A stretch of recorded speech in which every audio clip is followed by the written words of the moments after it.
As expected, the Incandescent Ode of Ressurection brought a conclusion to Natlan's long-standing war with the Abyss. But while closing the book on one chapter, this Archon Quest has opened the door for a staggering amount of new possibilities, many of which I suspect will unfold in the not-so-distant future.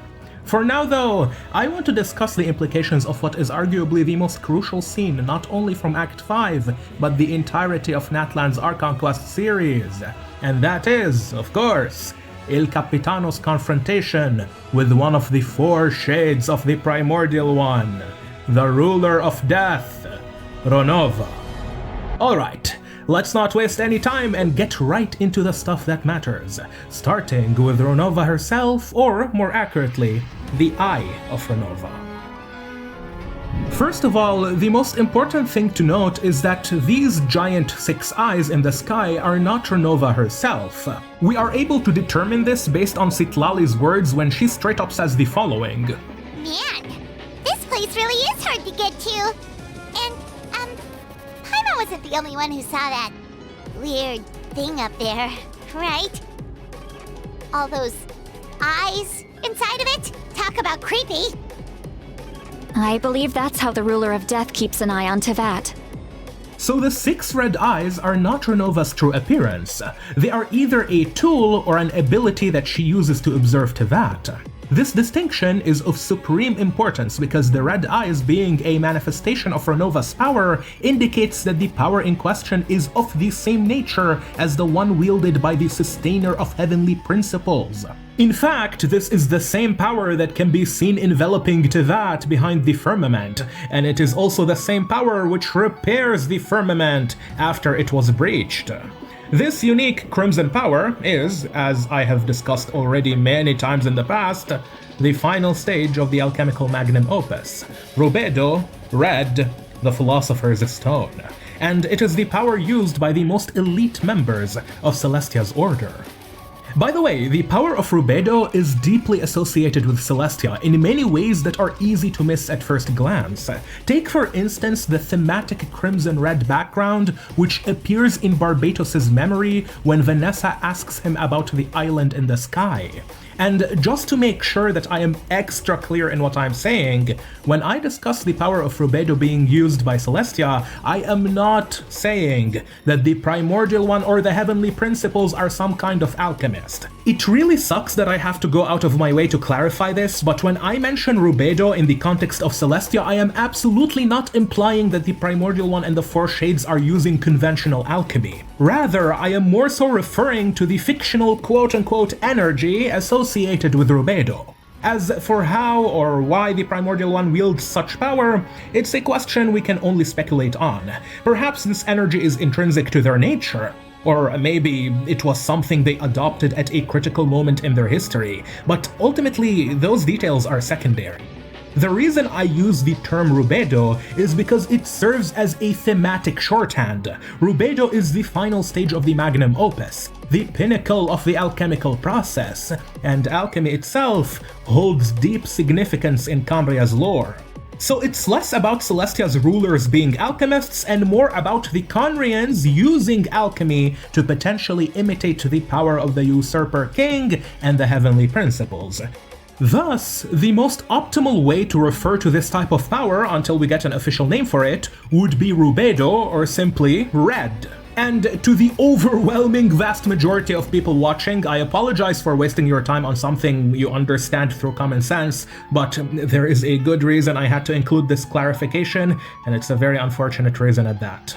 Anyway, Renova's Eye is definitely one of the coolest things in Genshin Impact. Yet, once you take away the cool factor, it becomes hard for me to say that I am surprised. If anything, this is precisely how I expected Renova's power to manifest. So, us getting a visual representation of Ronova using Rubedo ultimately boils down to a confirmation of our existing presuppositions. Consider it the cherry on top more than anything else.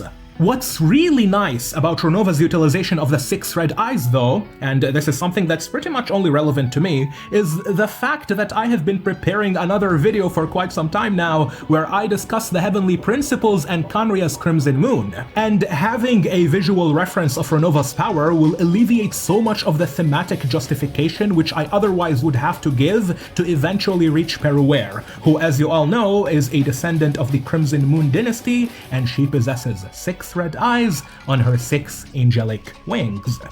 Do you know who else has lots of eyes? The Sustainer of Heavenly Principles does.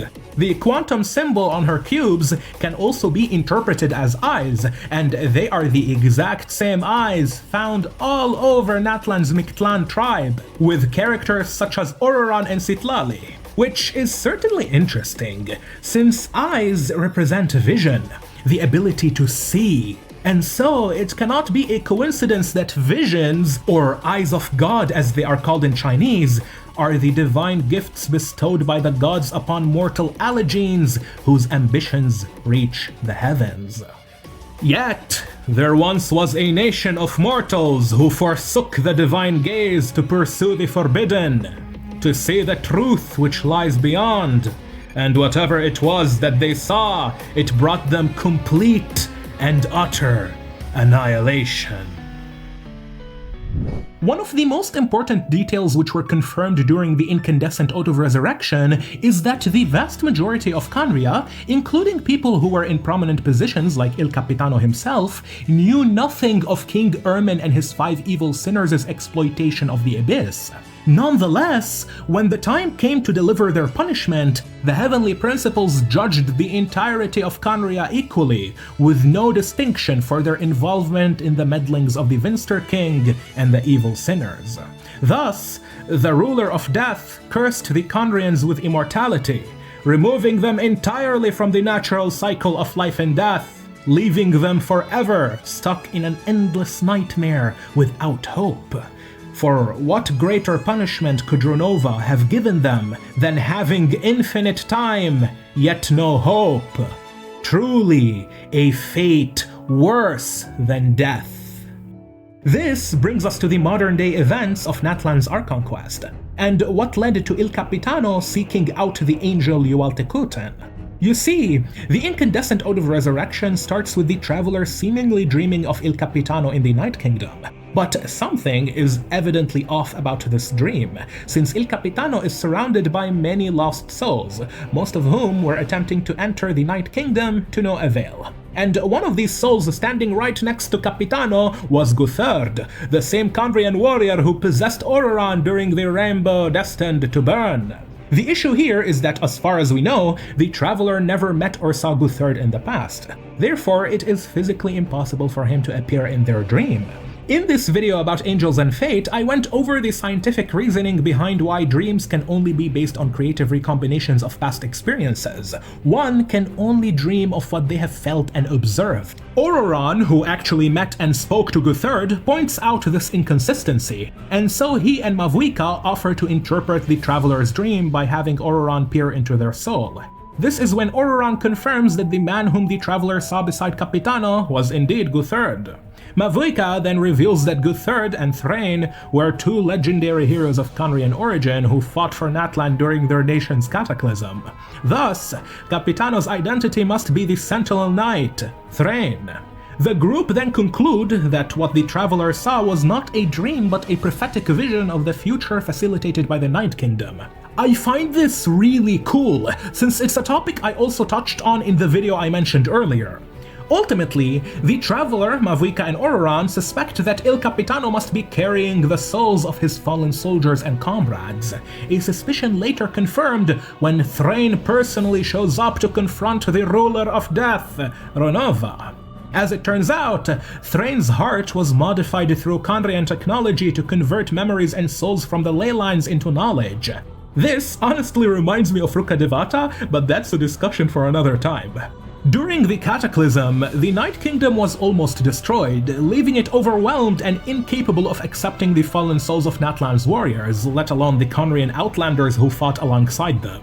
To save them, Thrain forsook the capacity for knowledge to preserve the souls of his fellow warriors in his heart, so that one day he may find a way to return them to the ley lines. And a way he found indeed. But before we get to Thrain's revenge against the Ruler of Death, I want to take a moment to discuss the cycle of life on Teyvat and tie it back to alchemy and rubedo, so that you guys can properly see how it all connects together. Based on everything we have seen so far, life and death on Teyvat appear to follow a cycle of samsaras, a concept that has its roots in Buddhism and Hinduism, and describes the cyclical process of birth, death, and rebirth, as they are governed by karma. Dream samsaras were a major plot device during the Sumeru Archon Quest series, while in Fontaine, samsaras appear in the writings of the Narzissinkroi's Ordo, likely serving as the basis for their root cycles. As the Ordo puts it, humanity has undergone 4 samsaras of spiritual evolution, each most likely corresponding to one of the 4 descenders, and they are the Hyperborea, Natlantin, Remuria, and the first half of the 4th and current samsara, Crown Aria. The Ordo further describes these 4 cycles as follows. Please take note that these are just names given to these eras by the Ordo based on ancient texts, and this evolution refers to spiritual evolution.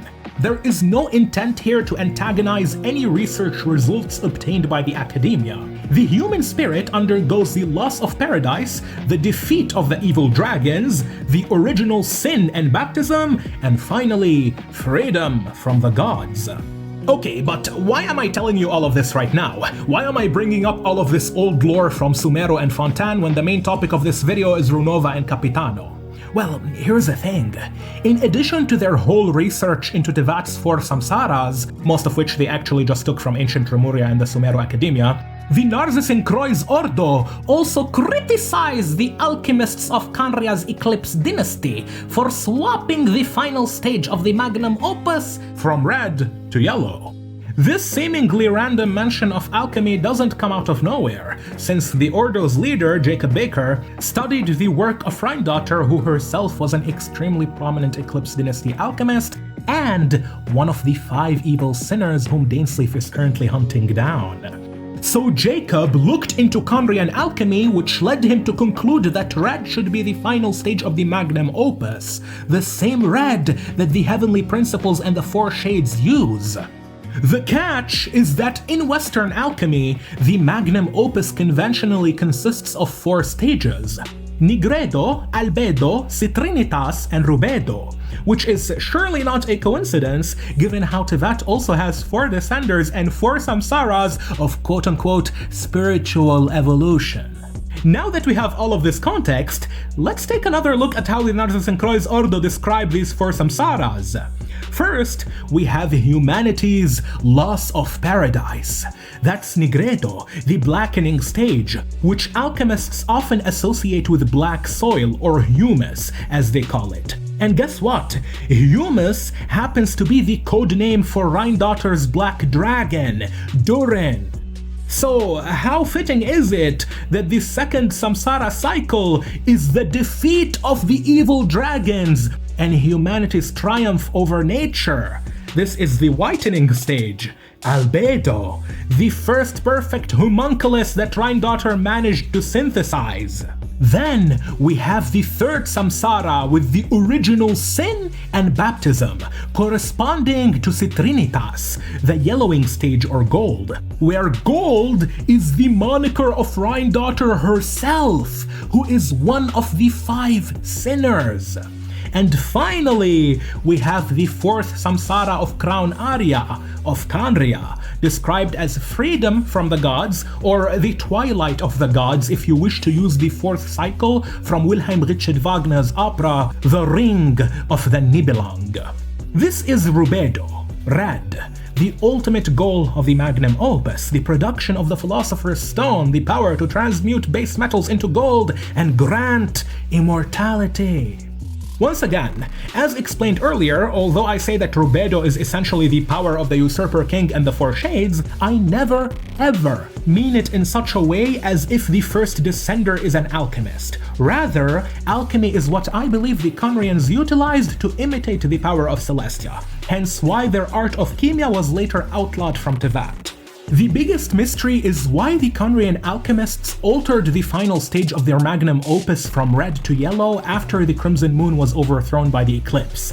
This is a question which I will attempt to answer in the future. But for now, at least we have established a foundational understanding of what Rubedo is. In Hiromu Arakawa's Fullmetal Alchemist, which is the most popular depiction of Western alchemy in East Asia, human souls are a major component required for the synthesis of the Philosopher's Stone.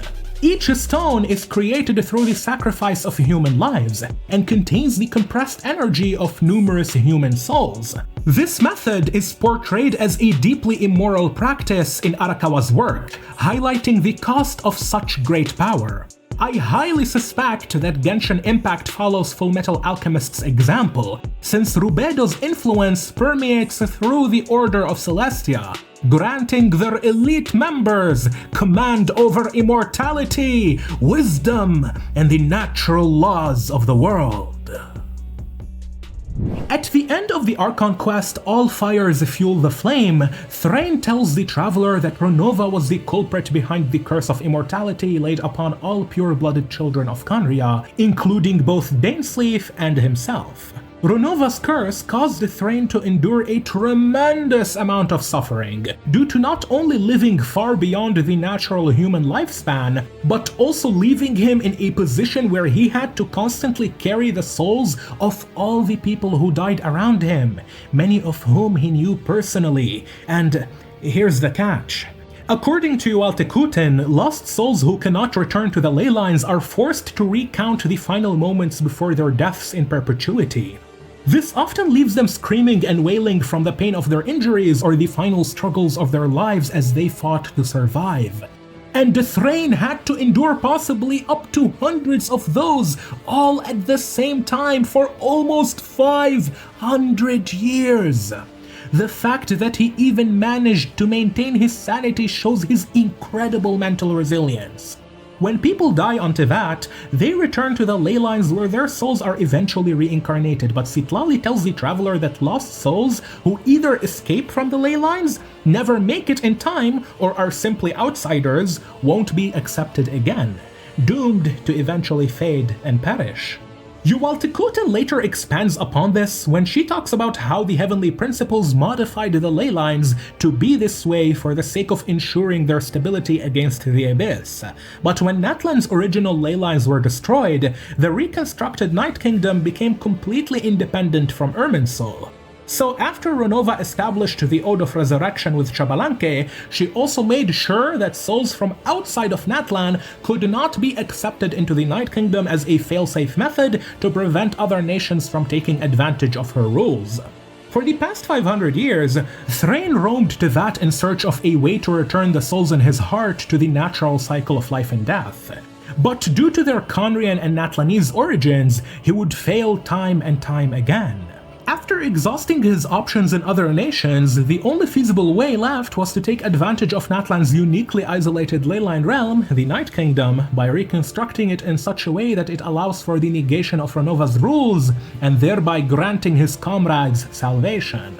The most straightforward method to achieve this was through the Pyronosis. This makes perfect sense considering that the first Descender can and does control the ley lines, and so can the fourth Descender according to Dainsleif. Thus, it stands to reason that a shard of the third Descender would also possess such properties. However, Thrain failed to claim the Gnosis from Mavuika, and so he resorted to the Draconic Source mechanism, which also didn't succeed. But that's when he met the Lord of the Night Kingdom, Yohualtecuhtin, and everything suddenly changed. You see, given that the power Mavuika used against Gosoithoth was granted to her by Ronova, Thrain knew that she would demand Mavuika's life in return, and the one who would claim her life was logically going to be Yohualtecuhtin, since the Pyro Archon presides over the Sacred Flame, while the Lord of the Night draws power from the Sacred Flame to sustain the Night Kingdom. Thrain then managed to come up with a solution that was even better than what he had originally hoped for. A solution that would not only grant the souls in his heart peace, but also allow him to have vengeance against the ruler of death who cursed him. Now, for many it can be quite confusing why Ronova, an incredibly powerful shade of the Primordial One, didn't interfere with Thrain's plan by directly killing Mavuika herself, or simply declining Thrain's life as a viable sacrifice. The reason she couldn't physically stop what was going on is straightforward, and it ties back to what I highlighted at the very start of this video. According to Citlali, this giant red eye is what Ronova uses to observe Teyvat, indicating that she resides far away from where this was taking place in Ochkanatlan, possibly beyond Teyvat itself. This is why she herself didn't claim Mavuika's life and instead had Yohualtecuhtin perform the execution on her behalf. As for why she didn't refuse Thrain's sacrifice and insist on Mavuika, well, this one is a bit more complicated and it has to do with the GOAT, Xbalanque. Over 2,000 years ago, when Xbalanque established Natlan's rules alongside Ronova, he requested that she aid his nation by granting immense power to one of Natlan's Archons in their war against the Abyss. In return, the ruler of death would receive the weight of that Archon's life as a sacrifice, and assuming that this meant the death of the Archon themselves, since those with equivalent value to their lives are few and far between, Ronova accepted Xbalanque's terms. At the time, Ronova could have not foreseen that approximately 1,500 years later, a man she had personally cursed with immortality would come to bear the souls of countless people within his heart. And a further 500 years later, he would offer his immortality to the Lord of the Night, an angel whose very nature compels her to prioritize humanity, a reality Ronova openly acknowledges. Combining all the souls stored in his heart along with his own, the weight of Thrain's life came to surpass even that of an Archon, and Yohualtecuhtin was very much willing to take him in. The ambition of a single human soul is nothing compared to the might of a god. However, by uniting many souls together, their combined will can challenge divinity, and we know this thanks to Yaemiko out of all people. Surely you don't think your ambition alone is enough to shake A's will, do you? Though you alone are here, they too have ambitions, which they long since entrusted to you.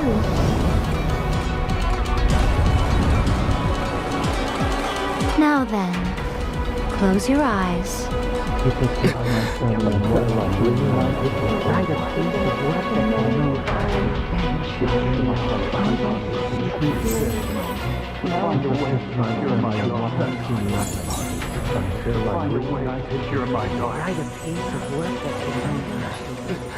On their own, the Traveler was incapable of defeating Beelzebul in her plane of Euthymia, but by uniting the dreams and ambitions of Inazuma in the Traveler, the people's combined will came to be greater than that of their god.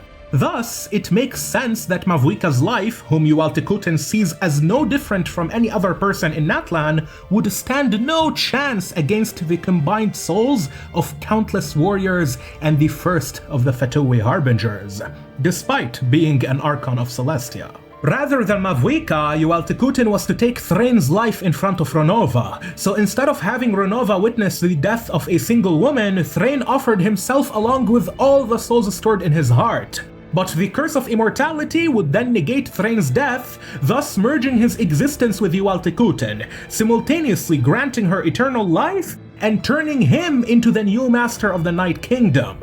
I need you guys to take a moment and think about the entailment of what Thrain really did to Ronova. He didn't just use her own rules against her, he also forced the ruler of death, the god of death, into the humiliation of having to forsake death in favor of immortality, which is so badass! Bro, if I were Ronova, I would just resign at this point. Like, where do you even go after what just happened? Well, I know where you go, you turn her into a cute anime waifu and sell her, but a god of death?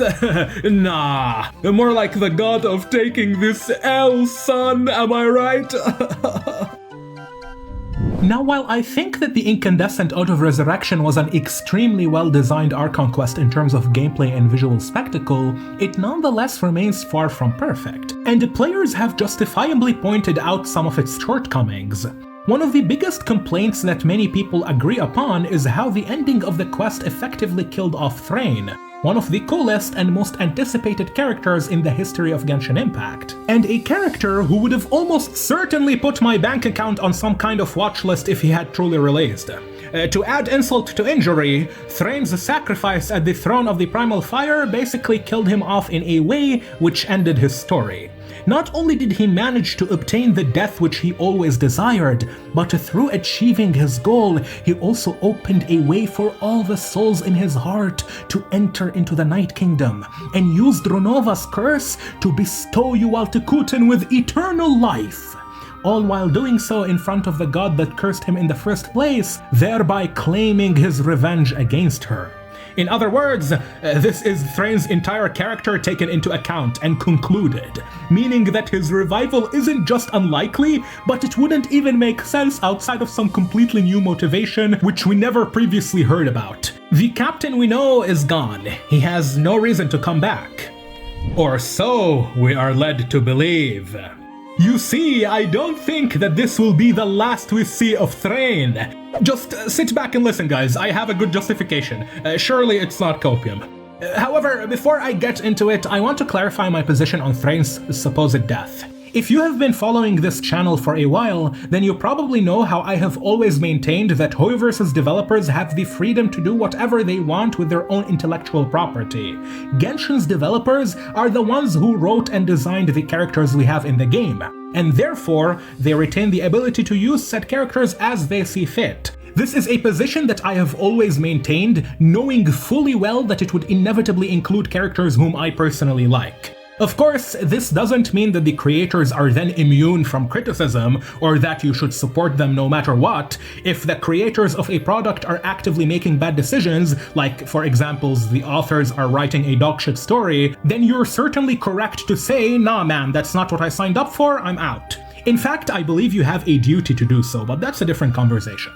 However, irrespective of whether he comes back or not, was Thrain's sacrifice with Yohualtecuhtin a dogshit ending to the Incandescent Ode of Ressurection? I would say no. On the contrary, I thought it made sense and was an overall good story. Yet it wasn't flawless. There are a few problems I noticed with Thrain's death, and the biggest of them doesn't really have much to do with the dying part. You see, El Capitano is a relatively new character, who never got enough screen time to flesh out the importance of his journey. Players never got time to see how much he suffered, or ruminate on the fact that he was carrying the souls of his deceased comrades in his heart for 500 years while constantly listening to the final moments of their lives. You have to keep in mind that these were all soldiers who died in war, and if you have seen direct combat footage, not movies, I am talking about real combat footage from a soldier's body camera in any of the wars recently taking place, then you are fully aware of how brutal war deaths can be. Especially in rare situations involving hand-to-hand combat, where you end up with two men basically fighting over who gets to gut the other with a knife first. Things get really nasty. Yeah, in Thrain's case it's even worse, because the enemies are abyss monsters who don't give a shit about morality. A real-life comparison would be humans with swords and shields fighting an army of grizzly bears. They will tear the humans limb from limb and devour them in the slowest, most agonizing ways imaginable. Now, I know that Genshin Impact cannot visually show these types of things in the game since there are literal 12 to 15-year-old children with diapers playing this game, but we were never even told about any of this until the very end, right before Thrain's death. Genuinely, how many of you actually sat and thought about the entailment of what Thrain had to go through before watching me talk about it in this video? While the conclusion itself was good, like the destination he reached makes sense, we didn't get enough time to appreciate his character. And this guy had to go through this for almost 500 years, while still maintaining the exact same sense of honor and responsibility that he had his whole life. This is nothing short of a godlike feat. As for Thrain's fate moving forward, well, for all of you OG gamers from way back in the day, I reckon you might have noticed, as well as I did, how the final sequence of Il Capitano's life right before merging himself with Yohualtecuhtin is directly referencing one of the most iconic characters in the history of video games, the Lich King, Arthas Menethil. I mean, the way Thrain sits on the throne of the Primal Fire with sword in hand is identical to how Arthas looks like when he ascends to the Frozen Throne and puts on Ner'zhul's Helm of Dominion, merging with him and becoming the Lich King at the end of Warcraft 3. Just look at them! It's literally the exact same position as Arthas! And listen, I know that many of you guys are thinking, who the heck is Ner'zhul and what the hell is this guy even talking about? Don't worry about it. You don't really need to know any of this stuff, but it's a super cool reference nonetheless, and it's exciting for one specific reason. Prepare the copium. I am sure all of you guys have heard of World of Warcraft. It's the successor to Warcraft 3 and is one of the most famous or infamous games in human history. The distinction depends on what era of Blizzard we're talking about. Regardless, the reason I am providing you with all of this exposition is because in 2008, back during much simpler times when I could proudly call Blizzard Entertainment the best video game developer in the world, how the mighty has fallen, World of Warcraft released what remains to this day one of the biggest and most influential expansions ever made, Wrath of the Lich King. This is when Arthas Menethil, after years of hype and anticipation, finally rises from the Frozen Throne to command his army of the dead and launch a war against the living. And man, even to this very day, I don't think there is a single video game trailer which captures this same vibe of setting up an absolutely legendary villain for their main storyline. You have no clue how hype this shit was if you weren't around to witness it back then. I am so glad I didn't miss that era. Looking back at it now, the biggest detail that made this trailer so good was the fact that the narrator is Arthas' own father, whom he killed. So you have this juxtaposition between a noble king who is proud of his son, and that same son who, instead of succeeding his father, kills him, then becomes the accursed ruler of the dead. Anyway, notice this stance that Thrain takes when he challenges Ronova to forsake one of her laws in his paradox. It is once again a reference to the iconic stance Arthas takes right before he summons his dragon Sindragosa. I almost wonder if Hoyoverse, with all of these references and Easter eggs, are setting up Thrain to one day return like Arthas and raise a whole-ass army of the dead from Ochkanatlan. Now, would that make sense given the current climate of the story? Fuck no. Thrain and Arthas could not be more different if they tried. Thrain is a very righteous and honorable warrior, while Arthas, over the course of Warcraft 3, became a treacherous, cowardly, genocidal lunatic. Character differences aside, would it still be the coolest thing to ever happen in Genshin Impact? Hell yeah, brother! You know what's even better than Il Capitano? Lich Capitano! And what's crazy is that Hoyoverse have set up things in such a way that they can almost recreate the Wrath of the Lich King cinematic in Genshin. You see, Arthas has a dragon called Sindragosa, who used to be the wife of Malygos before their death, but that doesn't matter. And in Ochkanatlan, not too far off from where Thrain sits, lies the draconic body of the Python King, Ochkan. Dude, I am telling you, this would be so cool. Now, if anything like this ever happens, I don't think Thrain will become a villain. After all, neither he nor Yohualtecuhtin are evil. They're the exact opposite of evil. They are both very good souls who possess a tremendous sense of responsibility. However, keep in mind that at the end of her character teaser, Xilonen forges the ancient name Moengozo, which so far is yet to belong to any known character. Like all ancient names, Moengozo is taken from Swahili and means guidance on Teyvat, which, if you ask me, certainly fits the character of Thrain, who guided the souls of his soldiers and comrades to the afterlife, and now serves as the master of Natlan's underworld. If you think about it, Thrain saved Xilonen's life twice, and although she gave us one of the most adorable angry cat expressions in one of them, at the moment she is in a position where she can be persuaded to repay him the favor by the Fatui. Who knows?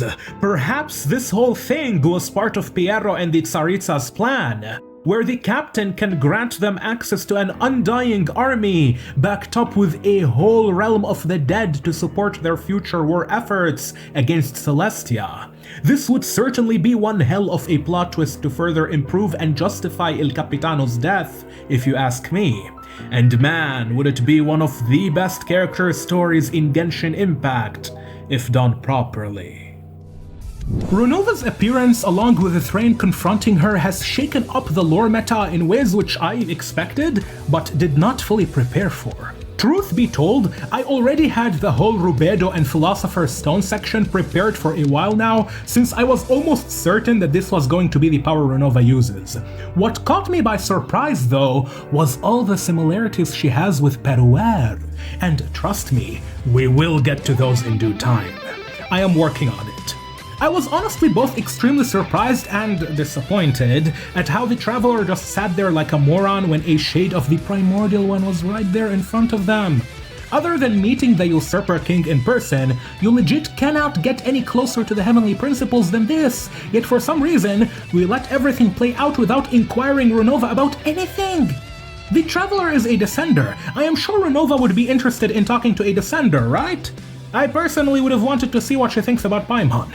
At any rate, we have reached the end of this video, so as always, huge thanks to everyone who supports this channel on Patreon, and thank you for watching till here. For now, I've been my name for now, and I will catch you in the next one. Take care.